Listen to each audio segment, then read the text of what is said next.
Ассаламу алейкум, азиз достар. Alonmedia.com сайтында жаңа жой бар, яғни Юморбек рубрикасы интернет тармақларында. Демек, бүгінгі Юморбек рубрикасы бірінші мейманы Қарақалпақ эстрада жұлдызы Мақсет Полатов. Мақсет, сайтымызға қош келіпсіз. Рахмет, ассаламу алейкум. Сіздер сол өзіңнің жеке студияма қош келіпсіз. Демек, бұндан белгілі біз шөгірместірушілермен бірге бүгін Мақсет Полатовтың жеке студиясында меймандамыз. Ал Мақсеттің өзі біздің сайтымызда мейманда. Енді меймандаушылық қарым-қатынас деген ұсынайдан басылған ғой. Дұрыс. Демек, сәуетімізді басылмастан алдын бір тез сұрау жауап бойына, яғни блиц сұраулар таярлап қойғанбыз, дайынсыз ба? Дайынбыз. Демек, уақыт кетті. Мақсет Полатов қашан һәм қай жерде туылған? 1987 жыл Шымбай қаласында. Мақсет Полатовтың ата-анасы кім? Әкем Қошидеров Полат, анам Қидерова Марфат.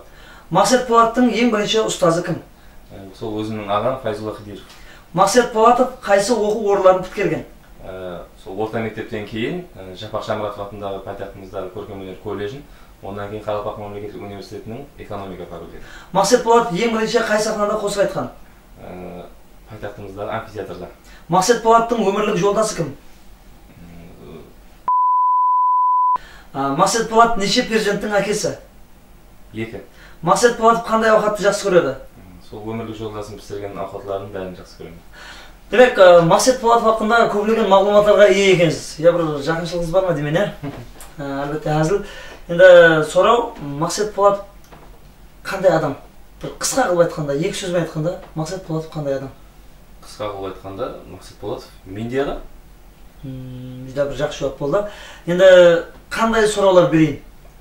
Қызық сұрау. Қызық сұрау ма? Қызық адам екенсіз өзіңіз. Мақсат, жаңа айттыңыз ғой, негіз диплом бойынша қаны келгім, экономист деп университет бітірген екенсіз.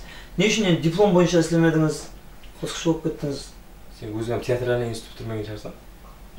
Бірақ ояғда бар, дұрыс. Яқшы бұл енді онша әуметілі шықпады бұл сұрауда, алып тастаймыз. Енді келесі сұрау, Мақсат, бір қосқышы болғаныңызға бір өкінген уақытлар болған ба? Өкінген уақытлар болмады, бірақ енді дегенменен сол көбінесе районларда, тойларда, концертлерде жүргенде үйімізге кеш келеміз, азында ерте тұрып кетуге тура келеді. Сол шаңырақ ағзалармен арқайын отыра алмай қаламыз. Балаларым танымайды десең, арасында көргенде. Перзентлерден сағынамыз. Жаңа айтып жатсыз ғой, кеш келеміз, ертерек кетіп қалатын шығарсыз қызметке. Күніне неше сағат ұйықтайсыз? Күніне санап көрмегенмен енді ұйқымен санаспайсың? Ұйқымен санаспаймын. Сонда кең пейілді жігіт қой енді. 6-6,5, 7 сағат ұйқылайтын шамның асып кетсең. Одан кейін ұйқыда бермейді десең, давам етеміз. Енді бос уақытлары немен шұғылданасыз? Бос уақытлары еш затпен шұғылданбаймын. Не үшін? Бір затпен шұғылдансам мен бос болмай қаламын ғой. Мақсат, келесі сұрау, қандай спорт түрлеріне қызықпайсыз? Спорт түрлеріне келсек, сол балалығымнан бір жүдә бір қаттыға қызықпайтын спорт түрлері бұл шахмат, шашкі түрлеріне қызықпаймын. Сол мектепте оқып жүрген уақытларында сол баскетбол, волейболға бір жүдә қызықпағанмын да. Кеше жақыннан бері сол бір әдет шықты, гольф деген спорт түріне бір дым қызықпайтын болып бара жатқан. Ажайып жауаплар үшін рахмет. Енді бұл сәуетіміз қанша уақыт давам етуін қалайсыз? Сен мына қызық сұраулар қашан таусылса сол уақытқа шейін давам етеді? Рахмет. Ұсынымен менің қызық сұрауларым жұмақланды. Диққатларыңыз үшін рахмет деп еле 14 сұраудан кейін жұмақ жасаймыз. Енді келесі сұрау. Сіз мына газлардың қанатында деген қосыңыз жүдә бір әуметілі шықты, халық жақсы қабыл етті. Енді зор қосып болды газлардың қанатында. Бірақ не үшін осы газлардың қанатында деген қосыңызға клип істемегенсіз? Енді газлардың қанатында деген қосық қателескен болуымыз мүмкін, бірақ енді ұстазымыз, сол халқымызға қызмет көрсеткен артист Мақсет Өймұратовтың қосуы. Кешіресіз. Бұл Мақсетке тиісті қосылған Өтемұратов, Тошбаев, Қожасов, Полатов мекта. Мақсет Полатов. Енді неге қосқышы халқы көбінесе тойларда қызметте боласыз. Санап көргенсіз бе, айына қанша тойға ағайынның, жора жолдастың күйеуі үшін айына қанша тойға бипыл барып қызметте болып кетесіз? Енді бипыл барғанда ағайын туысқан дейді, дос, жораларымыз бар, ілтимас етеді. Оларға енді яқ деп айта алмайсам, сол айына бір онлаған тойға барсақ керек сол бипыл. Кемінде 10 тойға бифл барасыз. Демек, біз бен бүгін сөйбетте үлкен сауап істер иесі Мақсет Полат. Hürmetli dostlar, сол ағайыншылықты қорып, жора дей бермей, әйтеуір ақшасын беріп шығаруға да болады ғой, солаймыз бе? Айт дедің, айттым әлі. Орлы не болды енді? Енді келесі сұрау, мен жаңа кетіп қалған уақытта біреу Мақсет Полатовқа мынандай сұрау берсеңіз деп ілтимас етіп қалды жақын жорауымда. Сіздің қосықтарыңыз жүр, жақсы көріп тыңдайды екен. Текстілер де зор дейді қосыңыздың. Енді содан келіп шыққан алда Алишер Файыздың телефон номерін бере аласыз ба дейді ғой. Онымен араласпайсыз ба онша? Яқ. Әзіл сұрау ғой енді. Енді бір сұрау да енді. Жаздың күндері сүйіршібін көп болады, сүйіршібілер адамның қанын ішеді да. Сол қанға өш та сүйіршібілер. Ойлап көрдіңіз бе, сүйіршібілер сол қан көбейтетін дәрі жеуге болмай ма оларға? Енді сүйіршібілер аптекке барып, маған дәрі береді деп сұрай алмайтын шығар, ақшасы болмаса оның. Сізде ақша бар ма? Бар. Егер қазір сүйіршігін келіп ақша бер десе бере аласыз ба? Тап осы суықта дызылдаған сүйіршігін келіп сұраса берер едім. Ақша беріпсіз ба? Әлбетте енді ақша үшін сүйіршігінен болып барапсыз ба дедім. Енді кішкентай пайтылар, балалық дәуірді естейік та. Бір құмырсқаларды ұстап алып, қолғылықтың ұясына салады, сөйтіп қолғылық ұстайды. Ұстап көргенсіз бе қолғылық? Табанға жағып. Құмырсқаны салғанмын да, бірақ сол енді ұстайын деп атқанда қашып кете беретін еді. Қолғылық па, құмырсқа ма? Қолғылық. Екі жаққа. Құмырсқаны алып қашып кетеді. Тәппердіге бармайсыз ба? Яқшы. Құласы табанға қолғылық жақпасаңыз мына халықтың қызметінде тойларда жүріп жүрсіз. Және бір сұрау, сондай құмырсқа деп атырмыз ғой. Құмырсқа темасы бүгін актуал мәселе болып тұрды. Екі құмырсқа келген уақытта іркіліп қалады бір-бірімен. Іркіліп сәлмесе ме бір. Сол уақытта не сөйлеседі деп ойлайсыз? Іркіліп қалады ғой. Енді мәселен, екеумізден көшеде көрісіп қалсақ сұрасамыз ғой, үйшілер аман ба? Басты күштік. Олар сондай шығар. Үйің аман ба деп сұрайтын шығар. Құмырсқашылық. Және бір сұрау, Мақсат енді әзіл емес та, бұл дұрыс бұл сұрау да, әзіл емес сұрау. Кішкентай бөпе уақытыңызда жасыңыз нешеде болған? Сол кішкентай уақытымда сол жасым анық есімде жоқ. Не үшін есіңізде жоқ? Себебі кішкентай болғанмын ғой. Сол ата-анамның айтуына қарағанда сол кішкентай бөпе уақытында бір 2 я 1 жасар уақытымда сол кішкентай болған. Сол кезде кішкентай болғансыз, иә? Енді тойларда көбірек қызметте боласыз ғой енді. Сол тойларда болған уақиғалардан бір ең қызық емес уақиғадан бір ядыңызда қалған бір қызық емес уақиға айтып бере аласыз ба? Қызық емес уақиғалар жүдә көп болады енді, қайсысын айтсам екен. Кешегіде сол бір алыс районда бір тойда болдық. Сонда азында тойды басылап қосық айтып атсақ, свет өшіп қалды, тоқ өшіп қалды да.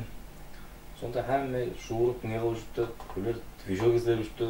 Движокта болса май жоқ, оның үстіне құдалар келіп атыпты. Сонда мына жақта бір шетте тұрайық деп қарап тұрсам бір ешбір қызық емес. Ол қызық емес десең. Рахмет дейміз. Ажайып қызық емес уақиға үшін Мақсет Полатовқа minnettarchilik білдіреміз. Енді Мақсет, сіз белгілі һәм халық біледі, жапырақлар сарғайғанда деген қосыңыз хит болды. Енді сондай бір ажайып хит болатындай өзін давам етпедіңіз ғой. Жапырақлар қыра ұрғанда, жапырақлар түсіп қалғанда, кейін жапырақлар бөртік жарғанда дегендей қосықлар неге ісленбей жатыр таза қосықлар?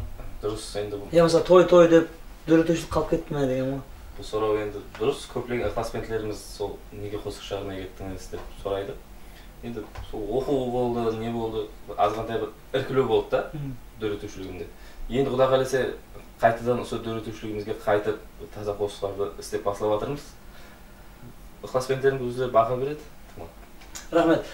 Бүгін бізбен alommedia.com сайтында Юморбек рубрикасында бізбен мейманда эстрадамыз қосқышысы Мақсет Полатов еді. Енді Мақсет, бүгін сол рубрикамыздың бірінші саны сіздің студияңызда келіп жатырмыз. Рахмет, мен ажайып студия көріп тұрмыз. Студияңыз ажайып, біз ойлаймыз, қосықларым ажайып болып шығады елі. Енді біз жамаатымызбен, дөретөшілермен көп ойластық. Не сауға берсек екен деп. Енді құр қол келуге болмайды ғой енді. Дұрыс. Сол бір жай квартира сауға етсек беген десек, ол бар екен неге жайыңыз. Автомобиль дейінсек, машинаңыздан бар.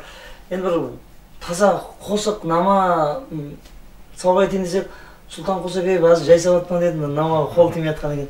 Сол ойлап өзім бір сізге Юморбектің күлкілерін сауға ретінде беруді мақұл көрдім. алып келсем бола ма? Қазір білмеймін.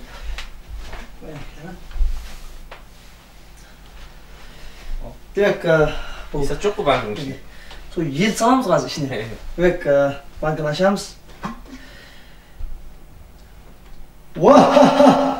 Бірден басып тастаймыз да. Бұл юморектің күлкісі. Енді оны неға? Бұны жақсылап сақлап қоясыз, сөйтіп күніге 3 мезгіл ауқаттан кейін шай қасықпен бір қасықтан қабыл етесіз да. Әрдайым кеулі кейфиятта жүрмін. Рахмет. Демек, юморбек күлкісі сізге сау болыңыз. Жүдә бір есте қалатын сауға болды. Демек, давам етеміз. Мақсат, сізге және бір сұрау. Соны сайт мейманлары, ағзаларына арнап бір қосып айтып бере аласыз ба, жанын ауызда? Қайсы осында айтып берейін? Мысалы, халық біледі, оны жапырақтар сарғайғанда, мысалы соған бір әзіл пародия болса да болады. Онда. Кеттік онда.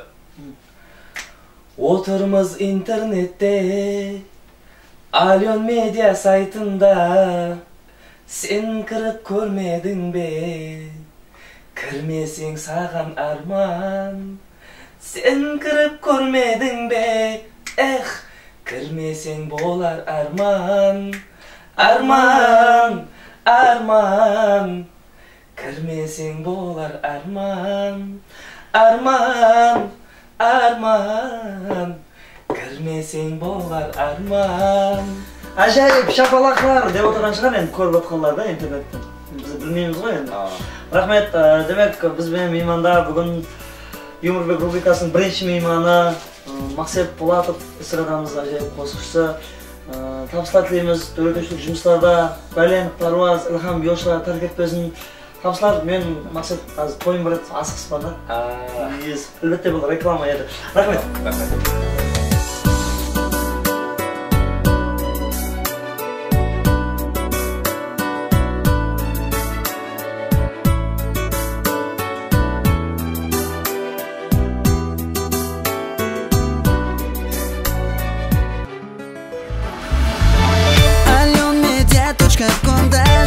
жаңалық болмақта, жұлдызларға минетесінген ажайып портал болып жанбақта. Таза клип һәм видеороликлер, қосықларға фото суретлер, қарақалпақ жұлдызларының талаптарын